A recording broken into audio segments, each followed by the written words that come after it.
大家好，今天分享一个鸡蛋的新吃法。首先准备几个土鸡蛋，把鸡蛋的表皮清洗干净。我这里准备了12个土鸡蛋，再用厨房用纸把鸡蛋表皮的水分擦干。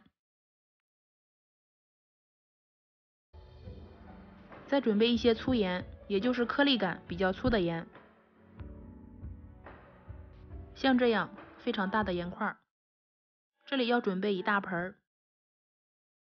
把粗盐倒在铁锅内，开最小火，慢慢炒制。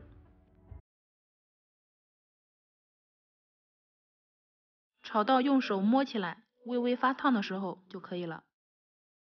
再把锅中的盐1分为2，先铲出来一部分，剩下的用铲子直接在锅内摊平。摆入鸡蛋，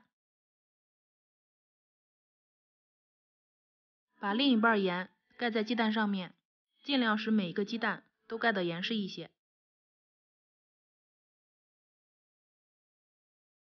鸡蛋盖严实之后，盖上锅盖，开最小火焖40分钟，之后再关火焖50分钟。如果你的盐味很大的话，可以把鸡蛋在盐中焖上1到2天再拔出来。也可以在焖的过程中把鸡蛋表皮砸破，这样可以使鸡蛋快速入味。在超市或者是直接网购都可以买到粗盐。盐经过高温之后会变得很结实，所以扒鸡蛋的过程中可能会需要用力一些。这样做的盐焗蛋没有用到一滴水，口感也很独特。